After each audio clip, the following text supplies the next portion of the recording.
Hello and welcome to this LISW 21 podcast on Wednesday, the 15th of September, otherwise known as Conference Day, an event that I am sure is marked in all of your calendars.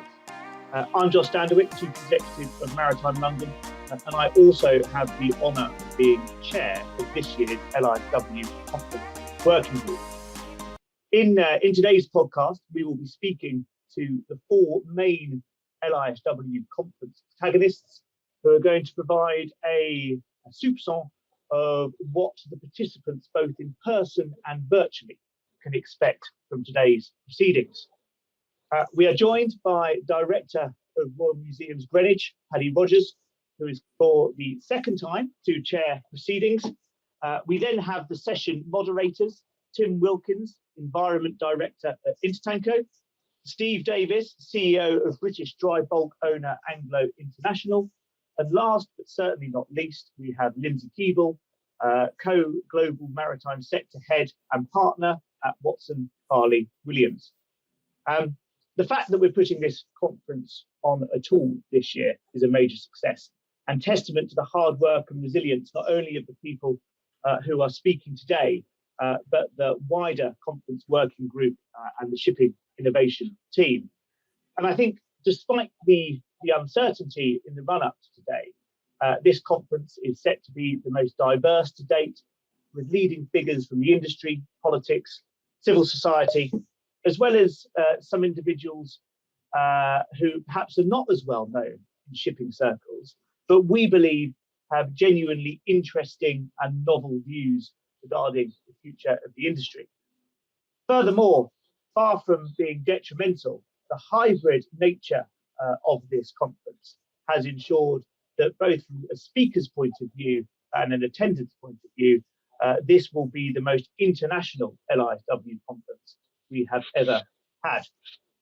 The sessions will explore the interconnected subjects of how shipping has emerged from the disruption of the last 24 months, how stakeholders in the industry can coalesce to ensure COP26 can be used as a platform to deliver positive, sustainable change as we transition to zero carbon, an exploration of how the wider sociological challenges facing the global economy may determine future growth in the shipping industry, and what we mean by better governance and shipping's exposure to wider demands for enhanced transparency. We'll move on to have a chat with our panelists and chair. Paddy, you chaired the last LISW conference just after you stepped down from being chief executive of Euronav and took upon your role as director of Royal Museums Greenwich. 2 years on, and perhaps as an observer of the shipping industry now, rather than an active participant, in your view, what's changed? And to what extent are those primary changes reflected in today's conference programme? I'm of course very glad to be back. I'm not sure that I'm not unglad to have been able to watch from the sidelines in the last couple of years, because the challenges have been so extreme, and I can only congratulate the great job done by so many shipping companies in such difficult circumstances, and by all the individuals that work in shipping. It's been an incredible couple of years. What's the biggest change? And I think the theme that is really going to unify the conference today, and by the way, not because of the conference, but because it is the theme that is going to unify everybody's lives, is that shipping is coming in from the cold. That the way that we have enjoyed our lives in the shipping industry, somehow, as the Belgians used to say, being somewhere between the soup and the potatoes, slipping between the cracks, never quite in the spotlight, always between regimes, is over. I think that, and it's over for two reasons. First of all, of course, the situation on climate change and global warming means that the whole hydrocarbon industry is called into question, and there is very intense focus on emissions from shipping. But we're also the industry is asking not to be left out in the cold because of the way that they were so badly impacted through low visibility during the COVID crisis. So I think the big difference is going to be This is no longer in the shadows. This is going to be forefront and center of the big decisions that have to be made about how we're going to find a way of having a modern, non-austere economy that still can live within its means in terms of carbon emission and social equality. So I think this is an incredibly important London International Shipping Week. And as always, the conference today is a great sort of flag post for it. But you know that in shipping, most of the work is always done in those meetings and bumping intos that go on at the various different events that are going on, and the number that are going on this week or have been going on this week is absolutely incredible. And so I just ought to acknowledge the work that's done by London International Shipping Week in getting people together, and how fortunate we are that it's going to be physical, because I think that's when those collisions can be their most creative. So all those meetings that you've been having, that's probably where those creative moments that might come with solutions to some of our big problems, the problems that will be highlighted and talked about today, are so important. And I really just do want to emphasize that. I don't think people come to a conference in order to hear answers. They come to a conference in order to hear laid out arguments and to hear what the issues are and what the challenges are going to be. And it is in those moments of all those delegates that you have the chance that someone is having the thought that when it meets another thought from another person, we will get some progress, some innovation. So really, really exciting week. What an incredible couple of years. I think it's really fantastic that the shipping industry is going to be under the spotlight. It needs it because it needs the capital and support. It's desperate to have single regimes to deal with the huge changes that are going to be required to meet fuel emissions targets. It needs to have centre stage in order to get the kind of passporting and smooth movement of seafarers to and from ships. It's just really, really important that we recognise that things have fundamentally changed, and we need to work together and be in the spotlight with other people.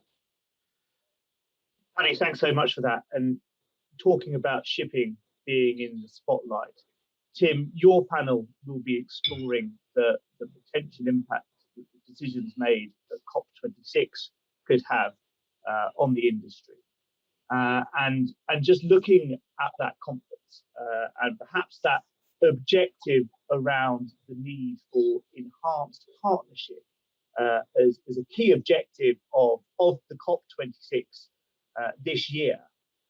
From your perspective, whilst we hear a lot of good noises about partnership in the shipping industry when it comes to tackling decarbonisation, when we look at the sort of contemporary landscape in the shipping industry, do you feel stakeholders within the sector are converging or diverging when it comes to successfully meeting international and regional decarbonisation targets? I think it's a fair question to raise. I like the fact that you've used convergence and divergence, particularly for the convergence side of things. Having just listened to what Paddy was saying, this week is quite exciting because I think it's the first time in nearly 2 years now that this industry has come together and is converging physically. So I think that's great, and it's been great having all these webinars over the last sort of 18, 20 months. But I think having those exchanges face to face is going to be so valuable. But let's talk about the panel that we're on, the environmental panel, the COP26, and convergence and divergence. I think we've seen a significant amount of convergence actually within the industry right now. And I'm not ashamed to admit that the ship owner organizations themselves, if you look at representatives from all the different sectors, from the cruise industry, from the containers, from the tankers, from the bulkers, have come together. In fact, we came together 2 years ago and proposed what we call the International Maritime Research Fund to meet the challenges, the IMRF, to meet the challenge. We put that on the table. So I think there's a huge amount of joined up thinking going on within the industry. And I think you can extend that to the engagement that the owners have had with not just the likes of the technology experts through the class societies, the equipment manufacturers, but also on the business side of things with the engagement that the owners are having with the charterers, whether it's directly with the charterers and the traders or through the likes of the Sea Cargo Charter. I think the divergence comes when we start talking about the policymakers. And I think maybe that's where we want to have this discussion later on today, where we want to send a message to those policymakers that if the industry is pulling together and converging and collaborating, why can that not be reflected by the policymakers? This afternoon I'm hoping to focus, or later this morning, I'm hoping to focus a little bit on the 2030 target, because that seems to be a little bit of a changeable target. You have the IMO international ambitions established, but at the same time, you have the regional ambitions being established by the likes of the European Union. And not only do we have that, but we have a separate divergent sort of approach from some of the states, the UK being an example. And perhaps we have other states such as China also coming to the fore with their sort of independent, if you like, approach to ambition. So I think maybe that should be one of the key things that comes out of our discussion later today, and then a message to send to the policymakers for COP26.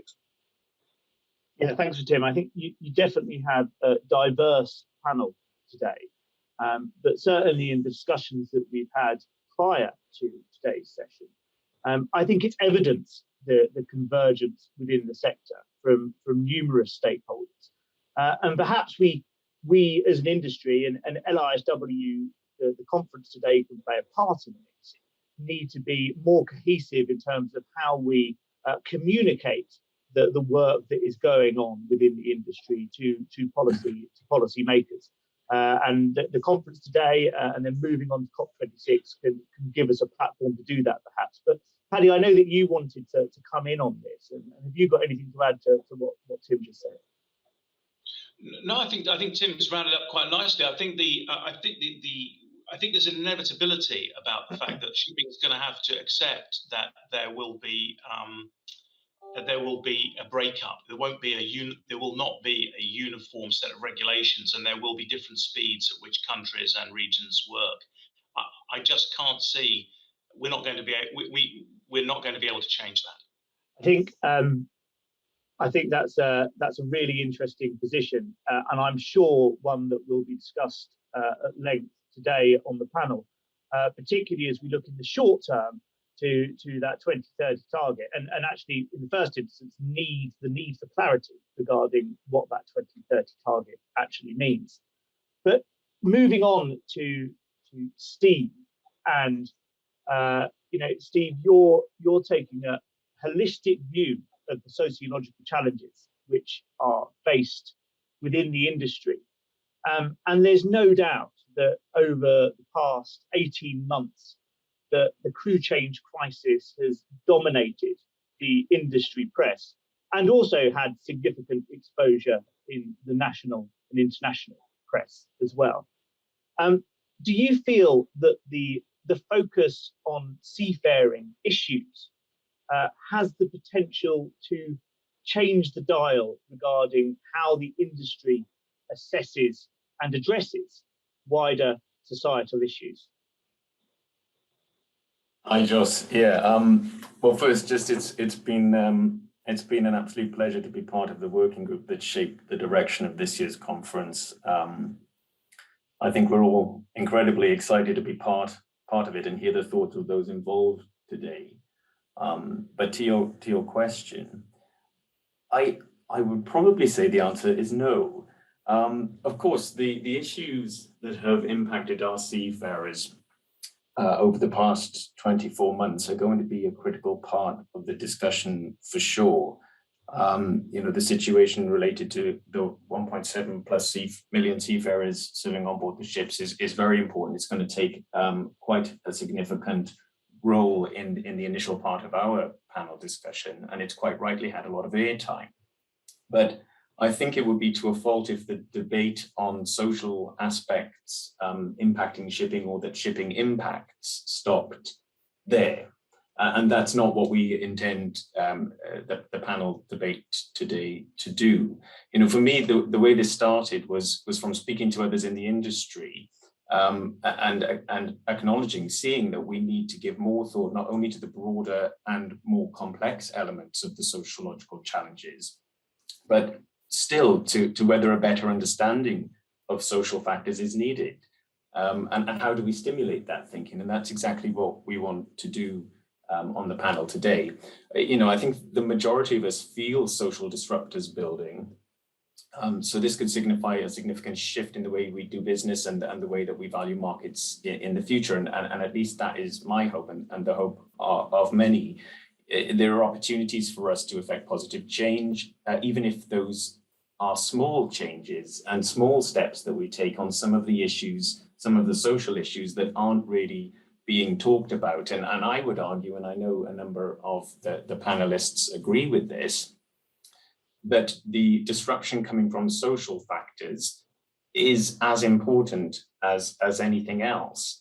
And you know, without solving some of these social challenges, it is incredibly difficult to achieve the objectives in some of the other areas, environmental challenges and governance challenges, if we aren't able to tackle some of the more significant social issues related to poverty, inequality, and having in mind urbanization, globalization trends. All of these social factors need to be considered when we're looking at how we do business now, how we shape and drive growth looking forward. And we've got a very broad and diverse panel. And I think it's going to be an incredibly interesting panel as well, looking at some of the key social issues that we've narrowed down. Health and well-being, you know, that really related to a significant proportion of that related to the crewing type issues that you've mentioned, but then going on to talk about poverty and wealth inequality. The debate will then move on to more general inequality type issues, like I mentioned, trends related to globalization and deglobalization, and quite simply peace and justice. And I think that when we look at the environmental and governance panels and those elements of ESG, the direction of travel is known. And there is a more holistic view and an agreed view internationally about the direction of travel in those areas. And I think what is particularly challenging about the social aspect is that it's not defined. And it's a broad spectrum of issues that are evolving daily, and have to cover the approaches and the cultures of many different countries at very different stages of development. And you know, that is why we're saying, is this the game changer that's going to surprise us all? Because all of these other areas are influenced and to a large extent directed by social drivers. So understanding those social drivers and taking steps to try and understand how to integrate policy and issues at a national level, at a business level, those are the sorts of things that we want to talk about. And it can be quite daunting, I think. And I'll just mention one panelist of ours, Cecilia Harvey. She's the global lead of the ED&I at Royal Haskell and DHV. You know, this is Cecilia has been quite an inspirational character for me, because in a very large organization, she stood forward and said, these are difficult challenges. Our company needs to do something about it, and I will do it. And that is what I hope that attendees might take away from the conference this year, that it does need somebody to step forward and say, these challenges are broad. We don't have all the answers, and we don't need to have all the answers now, but we do need to take steps and recognize that change is needed. And I guess one final thought from my side is, you know, shipping is critical and a significant part of global trade. So it therefore drives an incredible, almost unquantifiable level of positive social change. And we should be proud of that, and we should look to preserve that. And really, the social panel today is going to look at what's practical steps, ideas and practical steps that businesses might want to take away and think, right, this is quite a diverse set of issues and challenges. Where do we start? Well, maybe these are some steps that we can take. You've provided a really good synopsis there of what your panel hopes to achieve. And as you say, it's a broad set of objectives. And I think if we can take away from this chat, from this session, a broader understanding of what we mean by wider societal challenges, and we can have an informed debate about the practical steps that the shipping industry can take to address those, we have the potential to make this a really important session, and perhaps start to clarify some of those uncertainties that exist in what is a quite a difficult, conceptually, I suppose, area to grapple. And of course, the sociological issues which the world faces, but also as a consequence the shipping industry faces, does tie into governance, but also something that Paddy mentioned right at the beginning is the fact that the shipping industry is moving, perhaps into the spotlight more than it ever has done previously. And as a consequence, there has been a lot said recently around governance in the shipping industry, particularly in the context of attracting capital and new capital into the market, which is going to be required if we're going to successfully manage the carbon transition. However, Lindsay, when we talk about governance from your perspective, what do we actually mean?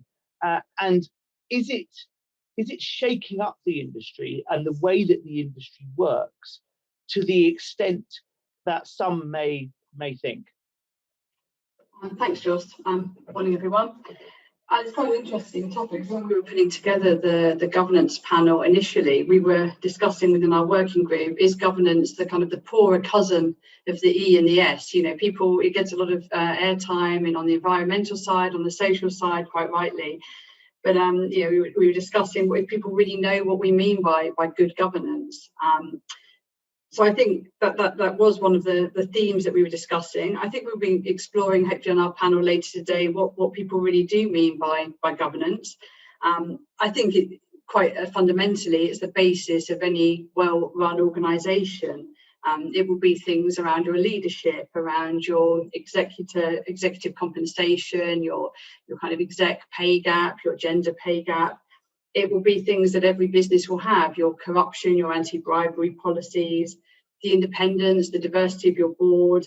So a lot of it interlinks with the social elements as well. I think also fundamentally you will look at things like financial reporting and transparency, which shipping in the past has often been criticised over, because we're mainly, the shipping companies are mainly private businesses. But I think at the same time, Joss, as you mentioned, to attract capital, governance is more and more on the agenda. So rather than being the poor relation to the E and the S, we'd rather say it was an underlying foundation that just is taken for granted in a way.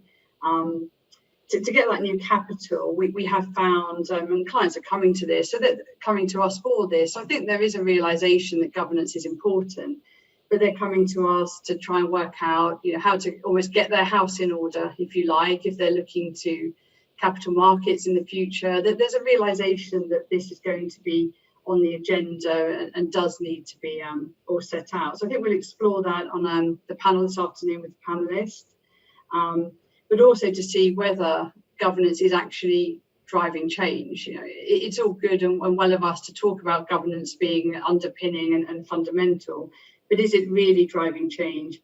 Is it really affecting the funding you can access? Is it really affecting the ability of you to fix a ship on charter? I think that's what we need to really understand as to whether that change is really coming. I think it's clear, I'd say, that ESG as a whole is going to be very important to get this funding, and that will no doubt come out from our panellists later, because the financial markets, you need the basic good governance. But at the same time, I think we have this conflict that you have regulation on the environmental side, you have regulation more on the social side that enables you to put together your frameworks, but that regulation isn't there so much on the governance side. And also it's very difficult to regulate what is good governance across a global industry like ours, because what may be deemed to be good UK governance is very hard to impose our values potentially on developing countries. So having a global framework for what good governance looks like potentially falls more to being a moral judgment than it does to being a legal one. So there's some very complicated questions to explore with our panelists later, but hopefully we'll get some good views on are they really feeling the pressure of governance? Are their charterers really asking for it? And what do they do, I suppose, not to be left behind? Lindsay, I wonder if I could jump in there, because I think you hit on a really strong point around, in particular, around the way that the environmental and social tended to be regulations imposed on the industry. But I guess one of the things that we can all listen out for today and be looking for is the extent to which the views of the people in the industry have changed. Because I don't know about you, but just in the few people that I meet and talk to, I feel that the flooding, the fires, COVID, the way that everybody can feel that humanity is bearing down on the planet in a way which is genuinely unsustainable and which is beginning to have direct consequences on people's lives. And indeed, even if they do live, that it's beginning to have a fundamental shift in the way that people think and talk. And maybe we'll be able to hear that today when we hear people talking about these issues, because that would be the big change that you're indicating needs to happen if governance is taken seriously. I think definitely, Paddy. And I think it's, maybe there's things that people are doing that they don't even realise they're doing, but I think it's the pressure has to come from somewhere, and whether that's going to be your sort of on the supply chain side, whether that's going to be on the financier side, but just to, or just your own pressures that you put on your own business. Do you need to actually future-proof your business and be a step ahead of the game, and is that going to be possible? And that's something which hopefully Ed Buttery will talk about later with his listing in the UK, which is obviously going to be quite heavy on the governance side, more than maybe some other stock exchanges. So very interesting topics to explore. And sorry, Lindsay, I know that it's just as somebody who has suffered as running a public company for a number of years, one of the things that I noticed was the rise in private equity. And obviously the rise in private equity to some extent was the rise in the idea that you could access capital on a very liquid basis without going through the regulation of becoming public, and that people were actually stepping out of the public arena in order to avoid some of the regulation and pressure. And I'd be quite interested to know because your panel sounds very, very intriguing, and I think I'd be very interested to know from those participants how they felt about that issue. Yeah. And also, though, you say that, Paddy, but then these people also have their shareholders and stakeholders to answer to. And with things like the EU taxonomy coming, it's not just about the governance is going to be there, and it underpins. So I think that reporting lines are going to become across the board on all of the ESG factors. Yeah. Lindsay, I think also that is that's going to see a bottom up sort of push as well as an investor down type, capital markets down type push. I think there is a huge movement, particularly in younger generations, for employees to be demanding better governance and better social values of their businesses. And that is a consumer trend that we can all note is happening, across the world. Social Enterprise UK are joining our panel, and they'll be talking a little bit about whether that's just a Western and developed country trend. And from what I see, it's not. It's in developing countries as well, this bottom-up push for better governance and better social values. Most definitely, yeah. Tim, do you, as a representative of the Ship Owners Association, do you have anything to add on some of the comments that Lindsay just made? Yeah, I was hoping to sort of come in and pick up a little bit on what Lindsay has remarked on. In fact, looking at the program we have for today, it was this afternoon's session on the governance that's really interesting, because we have heard a lot about the decarbonisation debate, the environmental debate over the last 18-24 months.